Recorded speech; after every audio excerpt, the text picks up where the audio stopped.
Welcome to the Wally Show Aftercast. Those things we didn't get to during the course of the show today. And sometimes people send us little gifts, and we like to open them on the Aftercast. This one is from Valerie. It says, Dear Wally, Betty, and Gavin, my name is Valerie. I've called in before and emailed you about being a discouraged teacher. Like, oh, yeah, I totally remember her. You guys always encourage me. And, before the last semester in grad school, I decided to take the summer off and start my own business, which is painting pet portraits. What? So she started doing artwork with that, and she has begun becoming a teacher as well, which is kind of cool. She says, so I've been able to partner with adoption shelters to help out there. And anyway, I painted your pets. And Gavin, I'm sorry, I will be sending another one to you soon. Hope you all enjoy. She did reach out to me. I remember seeing Valerie. That. Oh, really? Yeah, I guess I got back late. Or something. Okay, so she did one for Mr. Boo Boo Beans. I can't wait. The Boo Boo Man. That's Betty's cat. Yeah, that's Betty's cat. Do you think she accented the toe for? Oh my goodness! Yeah. She got his hair. Oh my goodness, that's a good picture. And it says Buford Boo Boo Beans. Yeah. Oh my Christian gosh, name. that is precious. Yep. And then I got Sasha McSauchenstein, so she did one for Sasha. She was very kind to Sasha. She didn't make her as fat as she really is. Oh, that cat, man, I don't get it. She has half her teeth and she's putting on weight. It is crazy. That is precious. So thank you very much, love that. Valerie. That's really nice. That's that one is of the a good things. Job. That is one of the things that, like, for people, you can. If you do something nice for their pets or their kids, they'll always remember you. That's true.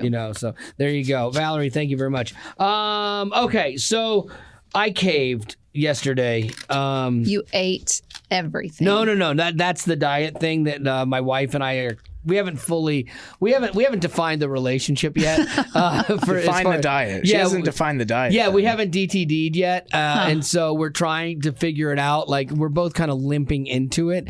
So no, it has nothing to do with that. It has to do with my anniversary. Did you get a gift? Yeah. Good job. Yeah. Good job. You said you weren't going to do it. I was so close. Good job. Thank you. I got down to the Why? day before. 3 days ago, she asked me, okay, you're not getting a gift, right? And I said no. Because at the time, I said, no, I'm not getting a gift. Absolutely. I don't have anything. We're good. I even said honest, truthful, because I didn't. And so yesterday, I went to get her card, and then I saw something that I'm like, oh my goodness, we've talked about this before. So I got it for her. And it's something that we can do together and enjoy, which is fun. Activity-based? Yeah, exactly. And so... Here's a question, though. Yeah. Are you going to give it to her on your anniversary? Absolutely, today. Yeah, I have to go get wrapping paper today, but then I'm going to show up and then see her face when she didn't come to the party with anything. That's really the gift this is to what me. it comes down to. You just got it just because you want to look like you're the better person. Exactly. You make anniversaries competitive. I do. I make everything competitive, and so I need this in my life. So she will not, and she'll go, but we said no gifts. We're doing a trip instead. And I'll be like, I know, right? But I just love you so much, girl. Oh my God. Gosh, you are ridiculous. I know. So I did. I feel bad that I can't. Do you? I don't. You shouldn't feel bad for getting your wife a gift. No, here's the thing. This is the thing about it. Like I What's felt the thing? I felt bad. I felt bad just having the card. Honestly, I'm like, she deserves more than that. Oh, there you go. Yes. And so I didn't feel settled. And then when I saw this thing, I'm like, oh my goodness, this is really cool. And it'll be cool in our house. It's something we can do together. And so I'm like, I got really excited. And then I didn't regret the money, like, on the way home. Like, oh, I don't know. And like, I was so settled in the decision. And then all the cherry on the top is just the guilt I'm not gonna believe you next time. Well, I know I did good. This is the best. I don't believe you. This is the longest I've ever held out. I made it to the day before my anniversary. So full of it. But I didn't feel right, And I think we should go by our feelings. I think the Lord laid that on my heart. So to give her a present. I can't. Yeah, you can't argue with that one, can you? Nope. Okay. We need to address a couple things here. This was from the Aftercast. I got some email from the Aftercast, and this was funny. It says, "Hey, Wally show." This is from Kathleen.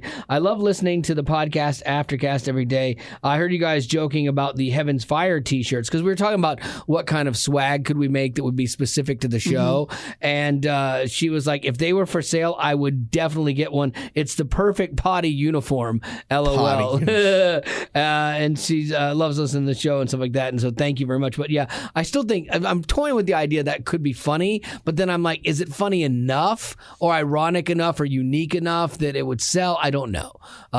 So yeah, I know. I'm on the fence. We talked about it in the potty group. Right. Would it actually be like what people said? The picture? Yes, it has legendary to be. Picture. It's has not to some be. altered with version. The bad hand-drawn logo that I made. Like it has to be that, and it has to look like an old 80s concert T-shirt that was that was vintage, kind of thing. So it has to look that way. Let me look. I'm almost there. Oh, and by the way, I forgot to tell you. Cayenne, I think that's how you say it. She took a picture of some cotton candy saltwater taffy that she got at Buc-ee's. She said they stopped that morning and she got some. And she said, I get why Wally loves them as much as he does. I know. Any time of day snack. I know. That's a perfect road trip food for me. I can go through popcorn, those but wait, I'm almost there. Okay, this is Julie. Julie Pickles. She said, I need a Heaven's Fire shirt. Please make this happen. Okay, so a couple of people said, Hannah said fundraising potential. Yeah. Question mark. Yeah. Drew, yes, I buy 4 of them. Shelly said potty exclusive. Yeah. Katie, cool. I thought the same thing. Pre-sale. Dawn said yes, do it. See, I think that because I know there's a lot of shirts that are like inspirational quotes, like Way FM as a parent radio company does things like hope, faith, love, and they're great shirts for women. Like they look really they're great. I as a guy would never wear that shirt, but for me, I like having this shirt that's kind of ugly but funny throwback. Well, you could make it kind of shirt. Like we did those wolf shirts one time, and it's like how ugly and ridiculous it is, but there's a story behind it. Exactly. I think it's possible. Yeah, I mean, maybe if we did something pre-sale for the potties where if you ordered a shirt, you also got a link to the MP3 of the album. Oh my gosh. How great would that be? Wow. I think more people would go for it than I think so. We'd expect. All right, we'll spitball that a little bit more. This had to do with the story that Betty Rock told the other day on the Aftercast about the deer being hit in her parents' neighborhood. This has grown a lot of legs. It did, and the 2 fawns. This was so good. So I had people calling or emailing to talk about this. And this one was crazy. Laura says, when I was 16, I was leaving my best friend's house. On the way out of the neighborhood, a cat ran into my car near the rear passenger tire. I stopped, but there was no cat. It ran off. I cried all the way home because I hit this precious animal. I'm freaking out. And I tell my dad, he was like, you were responsible. You stopped and you looked for the injured animal. It's not your fault because it bolted, into the street and hit your car. And she's like, I had nightmares and felt so bad for several nights.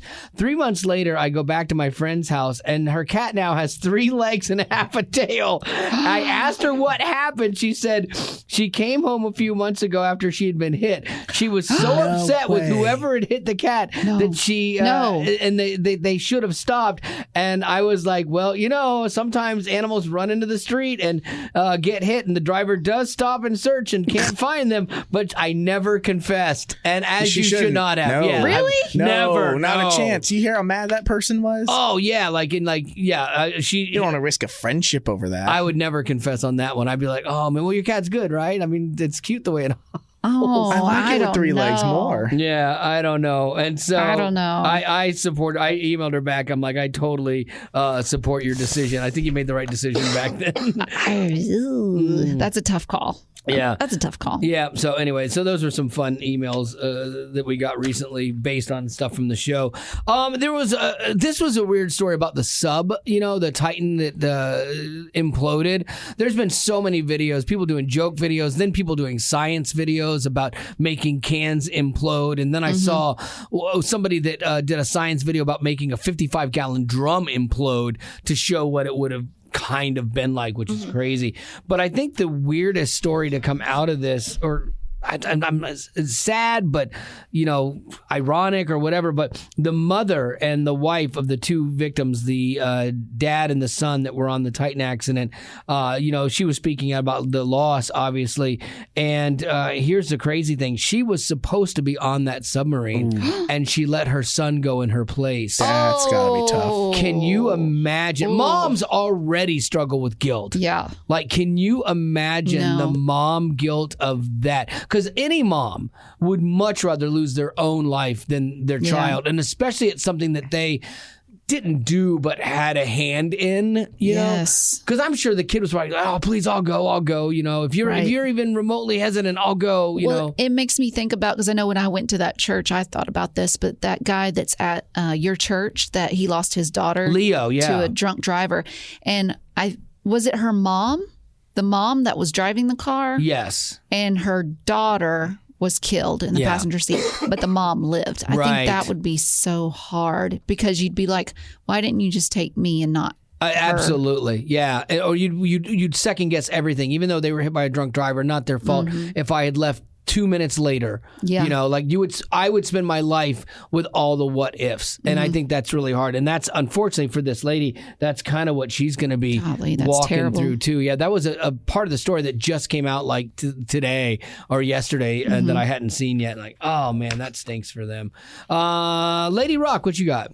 Well, I didn't watch it, but the Oscars, I guess when they announced the winner for Best Actress, which Jamie Lee Curtis won, the other nominee, Angela Bassett. Yeah. You know how they have like cameras on each of the nominees and stuff, but everyone could tell it was very obvious that she was very upset that she did not win Best Actress. I do understand being upset that you didn't win. Like, because like when we were at the award for the podcast thing and the podcast that won, I'm like, really? That okay? And if they had a camera on my face, it would have been very telling. Yeah, like, are you supposed to be gracious, like, oh, that's so good. With losing, I don't know that everybody, we're all just a winner to be nominated. That's garbage. You don't like go to a sporting event, watch the other team win, and like you don't pan onto those guys going like, oh my gosh, I'm so happy for LeBron for winning another. Yeah. Well, she is getting a consolation prize. She is getting an honorary Oscar. No, that seems like a participation trophy. Have they ever done that before? Do you know? Because that seems really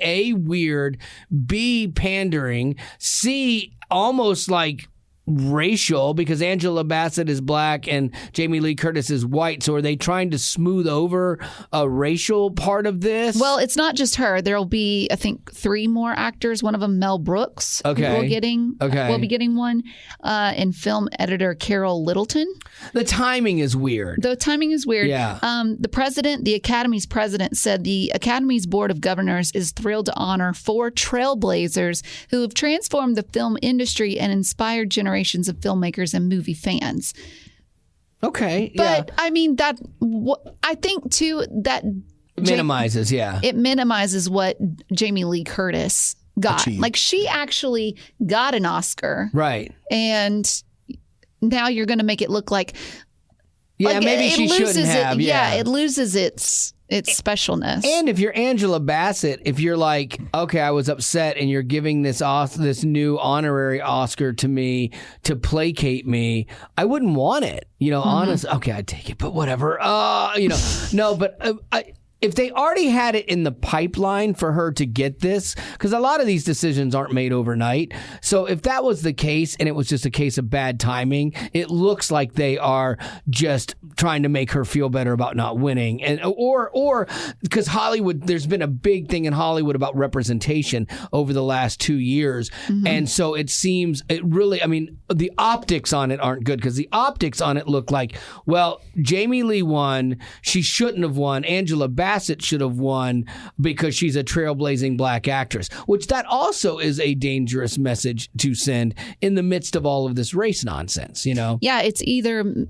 You can't win. Right. You give it to a winner or you don't. And then you got to stand beside it. Yeah. Like I can't find anything that says that they have done this before. Right. But it does feel like a participation award. Yeah. And to me, when you do this, it loses its power.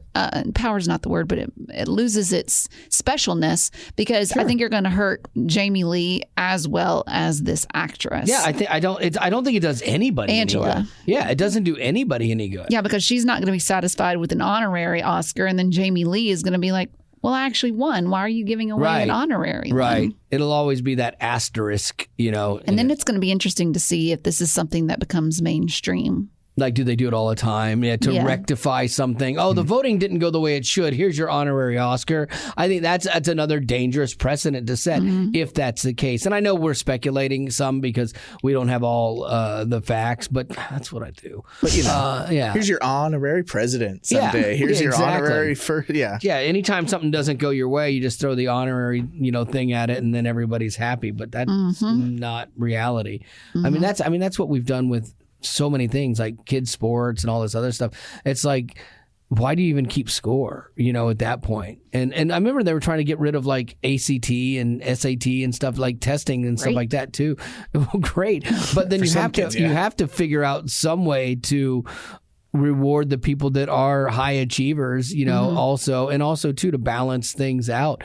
I think that I do think that, like, say for SATs and things like that, I don't think that should be the only criteria to get into school, because you have people that don't do well with school taking tests. Like me, I could never take a test well, but I'm not dumb, and so I think that there should be the other criteria that get you into school as well. You definitely should have, and you should scholarship these people that, have worked hard and do well in academia. Totally makes sense. But you shouldn't have a college that's all full of SAT valedictorians either, because then they don't know life stuff that other kids that find other ways to do things and think differently can bring to the table. Like, they shouldn't be, kept out of having an education, regardless of anything. If you make everything even and fair, no one gets to succeed. Right. Like, it's no one's special.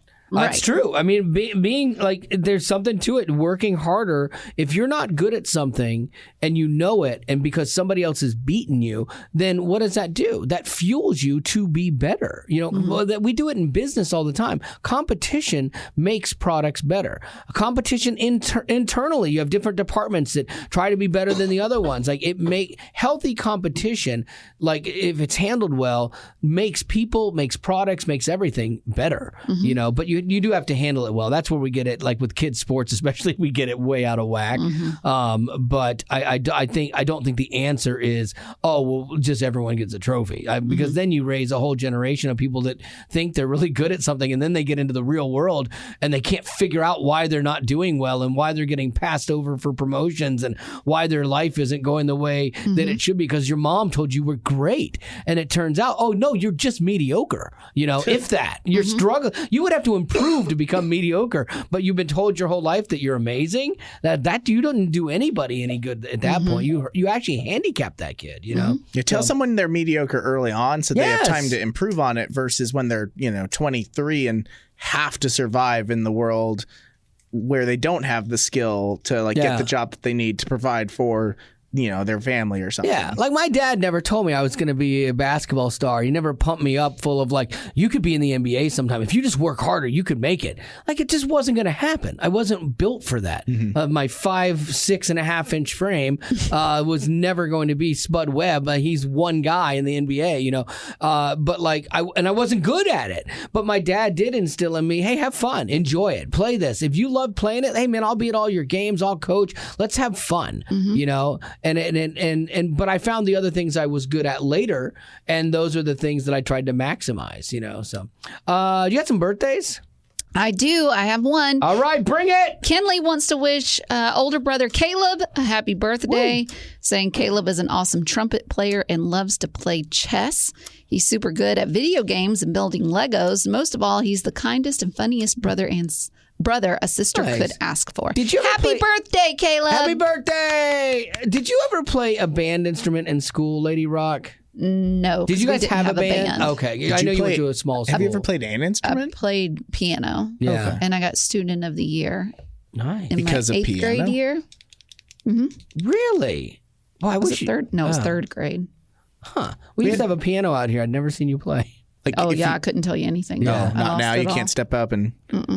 Gavin, did you play band stuff? I did one. I needed a credit for high school, and so I played the. I think I played the baritone in my junior year. Okay. And I remember I couldn't do, I couldn't learn notes very well. Or Right. just like sight reading. Sight reading's hard. The baritone only had 3 buttons. You think it's going to be easy, but it's really not. No. And so above every note, instead of writing like A, B, whatever the note was, I would write, 1 and 2, 1 and 3, 1, 2, 3, just 3. Like I would write which valve I needed to press down. And then I'm like this 17-year-old kid. I won Rookie of the Year. Really? Year. Beat out all these like junior hires. Look at you. Beat out junior hires. I was 14. I was proud of I was that moment. 44 and I beat them all.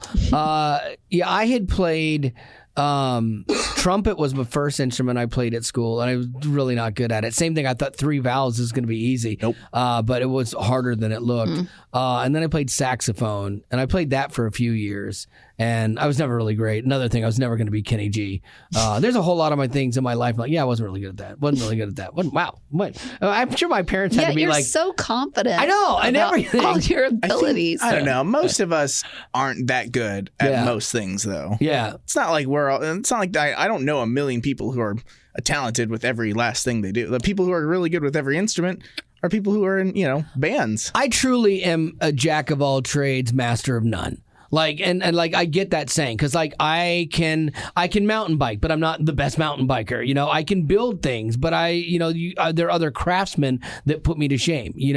I can play music, but I'm not a professional musician, and there are people that are way better than me. So like I've gotten perfunctory at enough things that I enjoy, and I enjoy them, but I don't have the delusions of it's more than that, and I'm more than that. I was never that person that was going to be special enough to succeed at any of these things. But I worked hard at everything. Like that was the one thing that was instilled in me was work hard, try, and so I always tried, and it just never panned out. So then it turns out like sarcasm, I'm really good at that, and radio and sarcasm, radio and opinion work really well together. Radio and half-cocked drama works well together, and those are the things I excel at. And so here you go. I have a whole career as a result of that. So, you got a question? I do. Thank you. That took a minute. There you go. If you hear that clicking in the background, that's my pen. I have a. She's gonna steal my pen. I am. I'm going to. It's my favorite writing pen, though. Well, and you can keep it. It's just. Oh, thank you. But just take it out of your hand. Kinley has a question. Besides Gavin, because we know Gavin isn't his real name, do you guys actually use your real names, or do you use a different name for privacy reasons? That's a good question. We use derivatives of names and not full names because it hasn't happened in a long time, but you have weirdos that find you, and I've had in different markets that I was in radio, like when I'd be in the newspaper for something, and the stupid newspapers are always like, we gotta do the facts, and so they research and they find your name, and they would put my name in there, and then people would find my address, and I had somebody one time that put a note in my mailbox. It's like, I know where you live now, because they didn't like what I had said on the air, and that was creepy. That was. I'm like, I got a wife and a daughter, and again, like this is all like goofing around, and some people are demented enough to take it like super serious, and they take it to another level. So like I've had death threats in the past. I've had death threats here, and so it's one of those things we try to protect that, and especially Rock being a single young lady, you're protective of that as well. For sure. Yeah, I don't share my last name. No, like you will never hear me say,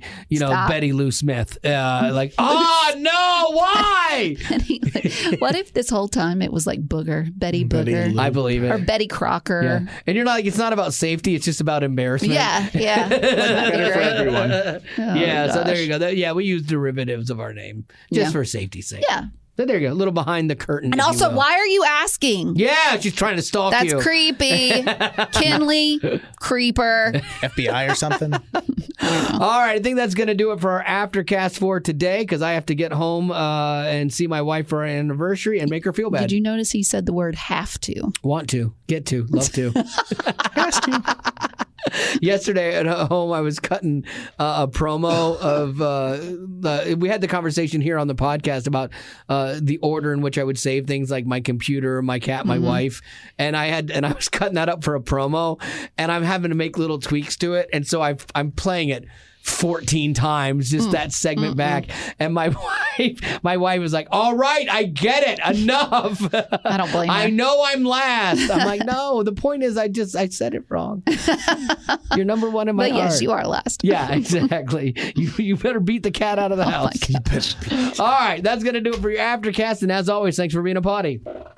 Growing up in poverty has never been easy for children, but with the added challenges of the pandemic, conflict, and natural disasters, families around the world are facing an unprecedented food crisis. Unfortunately, those who are already hungry are now even more desperate.